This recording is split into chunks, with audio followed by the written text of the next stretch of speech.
உலகத் தமிழர்கள் யாவருக்கும் என் அன்பும் வணக்கமும். நமது இமெயில் தமிழ் ஊடகத்திற்கு உங்களுடைய ஆதரவை நல்குமாறு மிகவும் பணிவோடு வேண்டுகிறேன். நன்றி, வணக்கம். உலகத் தமிழர்கள் அனைவருக்கும் என் அன்பும் வணக்கமும்.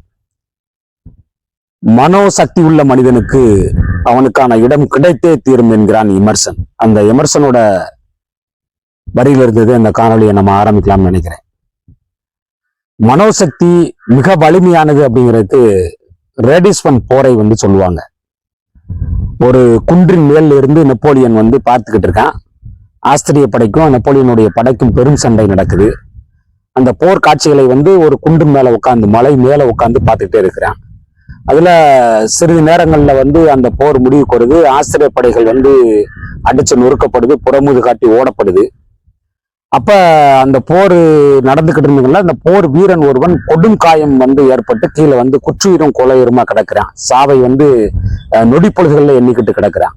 பார்த்தா ரேடிஸ்பன் மனை தகர்க்கப்படுது. அந்த இடத்துல அந்த போர்ல நம்ம வெற்றி பெற்றுட்டோம் அப்படிங்கிறத அந்த கீழே வெட்டுப்பட்டு கடந்த ஒருத்தன் பார்த்துட்டான். ஒரு வீரன் பார்த்துட்டான். உடனடியா தன் உயிரை ஒன்று திரட்டி அந்த குதிரை அருகில் இருந்த குதிரை மேல ஏறி அமர்ந்து கொண்டு நேர நெப்போலியனை நோக்கி உயிரை கையில ஒடிச்சுக்கிட்டு போறான். வேகமா போறான், புயலை போல போறான். போய் நெப்போலியன்ட்ட சொல்றான், அரச பெருமை, நாம் வென்று விட்டோம், இறையர்களால் இந்த போரை நம்ம வென்று விட்டோம் சொல்லி கதறான். அந்த வாயில வெட்டுப்பட்டு ரத்தம் ஒழுகுது. அந்த அப்படியே நெப்போலியன் அப்படியே கடுமையா பாக்குறான். என்னடா இப்படி ரத்தம் சொட்ட சொட்ட பாக்குறான். அப்படியே கழுத்துக்கு கீழே பார்த்தா நெஞ்சு ரெண்டா பிளந்திருக்கு அந்த இளைஞனுக்கு. இவ்வளவு ஒரு கொடும் காயத்தோட வந்திருக்கியே, இப்படி இந்த வெற்றி செய்தியை நான் உன்ட்ட சொல்லணுங்கிறக்காக வந்தேன் போலியா, உன்ட்ட சொல்லிட்டேன் அரசே, அதனால நான் எப்பயும் நான் செத்துட்டேன், உயிரை ஒன்று திரட்டி நான் உன்ட்ட சொல்லணுங்கிற நோக்கத்துக்காகத்தான் வந்தேன்னு சொல்லிட்டு அடுத்த நொடியே கீழே சரிஞ்சு செத்துடுறான். அந்த நெஞ்சு புழக்கப்பட்டு, உதடு புழக்கப்பட்டு, ரத்தம் சொட்ட சொட்ட கடந்தவன் அந்த போரில் வெற்றி பெற்றோம் அப்படிங்கிற வெற்றி செய்தியை மன்னன்ட்ட கொண்டு சேர்க்கறதுக்காக அவ்வளவு வீறு கொண்டு எழுந்து அந்த குதிரை மீது மன்னன்ட்ட சொல்லிட்டு அடுத்த நோடி செத்தான் அப்படிங்கிற வரலாறை நம்ம பார்க்கிறோம். அந்த அளவிற்கு ஒரு மனோசக்தி என்பது, அந்த மனதிடம் என்பது மரணத்தை கூட தள்ளிப்படக்கூடிய ஒரு சக்திங்கிறது அந்த நிகழ்ச்சி மூலமா நம்ம பார்க்கிறோம். நடந்து முடிஞ்ச தேர்தல்ங்கிறது உங்க எல்லாத்துக்குமே தெரியும். நாம் தமிழர் கட்சிங்கிறது லேசான ஒரு கட்சியாக எவனுமே புறந்தளிட முடியாது.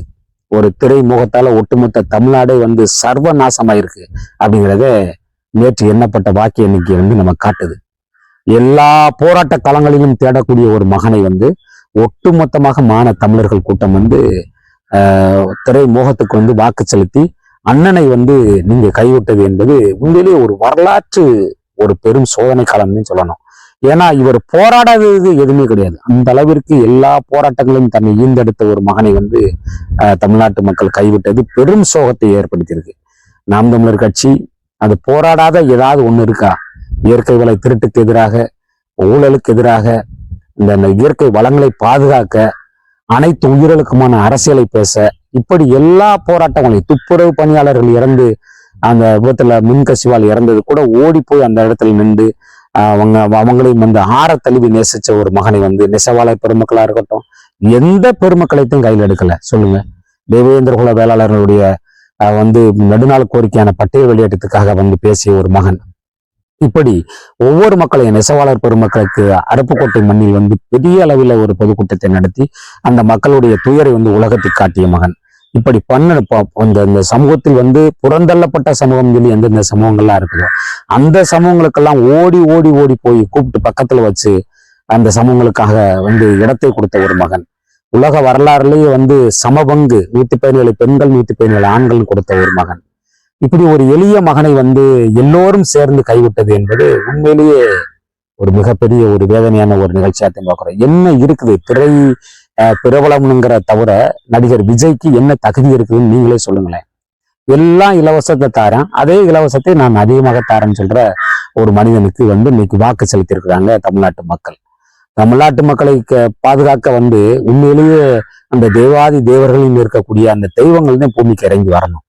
ஏன்னா அந்த அளவிற்கு ஒரு அகல பாதாளத்திற்கு தமிழ்நாடு போயிருக்குது. இன்னைக்கு உலக நாடுகள் பூராமே நம்மளை கேலி கிஞ்சிட்டு நம்மளை பாக்குறான்னா அந்த அளவிற்கு ஒரு திரையில இருக்கக்கூடிய ஒரு பெருமகனுக்கு இவ்வளவு பெரிய வாக்கை செலுத்தி போனது வந்து சரியா தவறா அப்படிங்கிற ஒரு கேள்வி கணையில் இருந்தாலும் இந்த இவிஎம் மிஷின் மோசடியா அப்படிங்கிற ஒரு கேள்வியும் பல தரப்புகளை ஐயநாதன் போன்ற பெருமக்கள்லாம் எடுத்து வைக்கக்கூடிய நிகழ்ச்சியை பார்க்கிறோம்.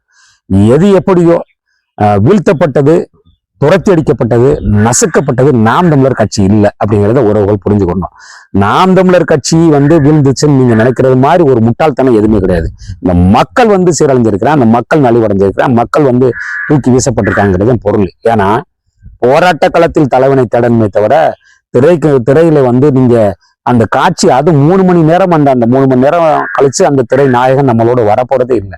அதிகபட்சம் அதோட தாக்கம் வந்து ஒரு அதிகபட்சம் ஒரு மணி நேரம் கூட இருக்கும். அவ்வளவுதான் நமக்கும் அந்த திரையில வரக்கூடிய நடிகனுக்குமான உறவு.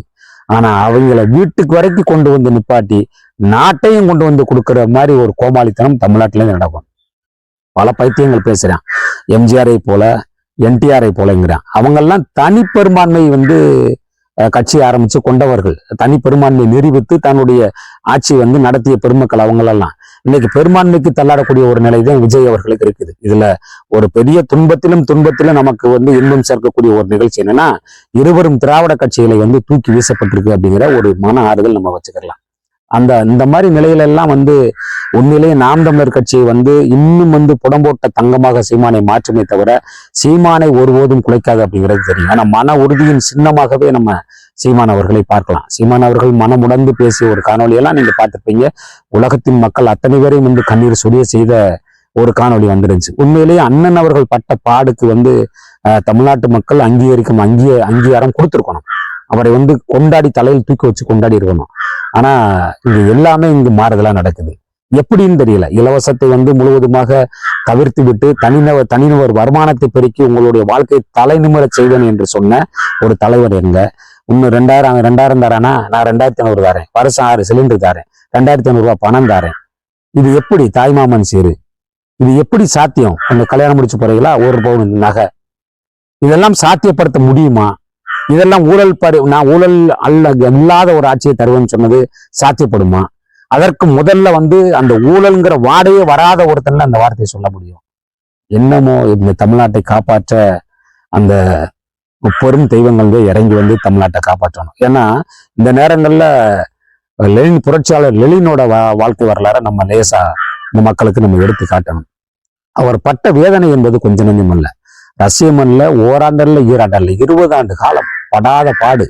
இதுக்கிடையில ஆயுள் தண்டனை, பல காராக்கிரகங்களை கொண்டு விரட்டி அடிக்கப்பட்டாரு. ஐரோப்பிய நாடுகள் முழுவதும் விரட்டி அடிக்கப்பட்ட ஒரு மகன் தான் லெனின். ஆனா அவர் ஓடும்போது அவர் ஓட்டத்திற்கு இணையாக வந்து அவர் நிழலாகவே போனது குரூப்ஸ்காயா அப்படிங்கிற அவரோட மனைவி. இந்த இடத்துல வந்து அண்ணனுக்கு துணையாக, உற்ற துணையாக, அண்ணன் பட்ட பாடுக்கெல்லாம் வந்து பக்கத்திலேயே இருந்து அவரை ஆற்றி தேற்றி ஆசுவாசப்படுத்தி எப்படி இந்த மக்கள் கைவிட மாட்டார்கள் பெரிய நம்பிக்கை கொடுத்து, எப்படி லெனினோட 20 ஆண்டுகள் கழிச்சு உலகமே காண கிடைக்காத ஒரு புரட்சி வந்து ரஷ்ய புரட்சி வந்து வித்திட்ட பெருமகன் லெனினுக்கு பின்னாடி எப்படி குரூப்ஸ்காயா என்ற அவருடைய மனைவி இருந்தாரோ, அதே போல இந்த நெருக்கடியான நேரத்திலே அந்நியார் கயல்விழி அவர்கள் வந்து பக்கத்திலே இருந்து அண்ணனை பாதுகாத்து அண்ணனுக்கு ஆறுதல் சொல்வதற்கெல்லாம் இதுல ஒண்ணுமே இல்லை. இழந்தது தன்மானத்தை இழந்தது எல்லாமே வந்து மக்கள் தானே தவிர அண்ணன் சீமானுக்கு ஒருபோதும் சிறுமை ஏற்படாது. இன்னைக்கும் கூட இவ்வளவு நெருக்கடி, இவ்வளவு பணம் கொடுத்து பல இடங்கள்ல வந்து ஜனநாயகத்தை குழி தோண்டி புதைத்த இந்த தமிழ்நாட்டுல கூட இன்னைக்கும் கூட சிந்தாம சிதறாம 20 லட்சம் பேருக்கு வந்து வாக்கு செலுத்தி அண்ணன் உங்க பின்னாடி 20 லட்சம் பேர் இருக்கிறோம்னே, எங்களை கைவிட்டுறாதீங்கன்னு நம்ம மக்கள் நிற்கிறான். நிச்சயமாக ஒருபோதும் அண்ணன் அவர்கள் கைவிட மாட்டாருன்னு தெரியும். கீழே கிடந்த ஒரு பேப்பருங்க, கீழே கிடந்த ஒரு துண்டு சீட்டு, விடாதே பிடி அப்படிங்கிற ஒரே ஒரு சிறு துண்டு சீட்டை கால்வின் கூலிச் அப்படிங்கிற ஒரு சிறுவன் வந்து கையில் எடுத்துக்கிட்டான். அதான் புட்டுச்சுக்கிட்டு தனக்கு சோறு வரும்போதெல்லாம் விடாதே பிடி அப்படிங்கிற அந்த ஒற்றை வரியை தன் மனசுக்குள்ள சொல்லி சொல்லி சொல்லி சொல்லி சொல்லி அமெரிக்க அதிபராகவே வந்தாங்கிறது வரலாறு சொல்லுது. இப்படி எத்தனை வரலாறுகளையும் சொல்ல முடியும். விளைவிச்ச பிறகு பயிருக்கு வந்து அதுக்கு தேவையான பூச்சிக்கொல்லிகளை கொடுத்து உரங்களை கொடுத்து அதை நல்லா அறுவடை செஞ்சு கொண்டு போயிடுவோம் அப்படின்னு கொண்டு போற நேரத்துல வந்து யானை புகுந்து அந்த வெள்ளாமையை பாழாக்குவது போல நமக்கு இது ஒரு இடர்காலம். ஆனா 28 நாள் ஒரு நாள் கூட அதுக்கு மேல தாண்டாம 28 நாள் கழிச்சு அந்த முட்டை உடைத்து கொண்டு அந்த குஞ்சு வெளியே வருவது போல நாம் தமிழர் கட்சியும் நிச்சயமாக வரக்கூடிய தேர்தல் காலத்திலே தன்னை சீர் செதுக்கி தன்னை புதுப்பித்துக் கொண்டு பீனிக்ஸ் பறவை போல தன்னை புதுப்பித்துக் கொண்டு உறுதியாக களமாடும். இன்னும் மக்கள் தேடக்கூடிய தலைவனாக, மக்கள் போராட்ட களத்தில் தேடக்கூடிய தலைவனாக அண்ணன் சீமான் உறுதியாக இருப்பார். தமிழ் தேசிய மக்கள் உலகெங்கும் பரவி வாழக்கூடிய தமிழ் தேசியர்கள்லாம் இன்னைக்கு நம்ம மனச்சோறுக்குள்ளாயிருக்கோம் அப்படிங்கிறது உங்க எல்லாத்துக்குமே தெரியும். பல பேருக்கு தூக்கமின்மையில பெரிய அளவுல உங்களை பாதிப்புக்குள்ளாக்கி இருக்கோம் அப்படிங்கிறது எனக்கு தெரியும். உறுதியாக இந்த கவலர் நாடகங்கள் எல்லாம் காணல் நீர் போற வெகு விரைவில் உருண்டு ஓடும் அப்படிங்கிற ஒரு நாள் வரும். நிச்சயமாக தமிழ் தேசியம் தமிழ்நாட்டில் தலை நிமிர்ந்தே தீருங்கிறத நீங்க மறந்துடக்கூடாது. தமிழ் தேசியத்தின் பிள்ளைகள் 20 லட்சம் பேர் இருக்கிறாங்கிறத இந்த தேர்தல் முடிவு கூட நமக்கு காட்டுது. அண்ணனுக்கு பக்கபலமாக நின்று, அண்ணனுக்கு உரமேற்றி, அண்ணனுக்கு உருவேற்றி, அண்ணனுக்கு படுபயங்கரமான ஒரு பாதுகாப்பு அரணாக தமிழ்நாட்டு மக்கள் இருக்கணும். குறிப்பாக நாம் தமிழர் கட்சி உறவுகள் நிற்கணும். அண்ணனை விடாம பற்றி கொள்ளுங்கள். அண்ணனை பற்றி படர்ந்து வீறு நடை போடுங்கள். இன்னும் இதை விட பல மடங்கு நம்மை செதுக்கி கொண்டு தலை நிமிர்ந்து நிற்கணுமே தவிர ஒருபோதும் சோர்ந்து விடக்கூடாது.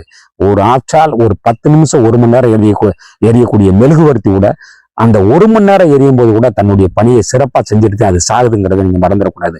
ஒளி வீசி அந்த அறை வெளிச்சமாக்கி எடுத்தும் போகுது. 1 மணி நேரம் எரியக்கூடிய அந்த மெழுகுவர்த்திக்கே அப்படி ஒரு தன்மை இருக்கும் பொழுது ஆறே கொண்ட மனிதன் பிரபாகரன் அவர்களை நெஞ்சிலை தாங்கி இருக்கக்கூடிய உறவுகள், அண்ணன் சீமானின் உறுதியை நெஞ்சிலை தாங்கி இருக்கக்கூடிய உறவுகள் அண்ணன் சீமானுக்கு நாம் இன்னும் படிக்கட்டுகளாக நிற்கணுமே தவிர ஒருபோதும் நம்ம இடைஞ்சலாக நின்று விடக்கூடாது. அண்ணனை கைவிடாமல் இருந்த அந்த மக்களுக்கு முதலிலே நன்றியை சொல்லி விடைபெறுகிறேன். நன்றி, வணக்கம். இந்த காணொளி உங்களுக்கு பிடிச்சிருந்ததுன்னா லைக் பண்ணுங்க, மற்ற நண்பர்களுக்கும் ஷேர் பண்ணுங்க. நன்றி.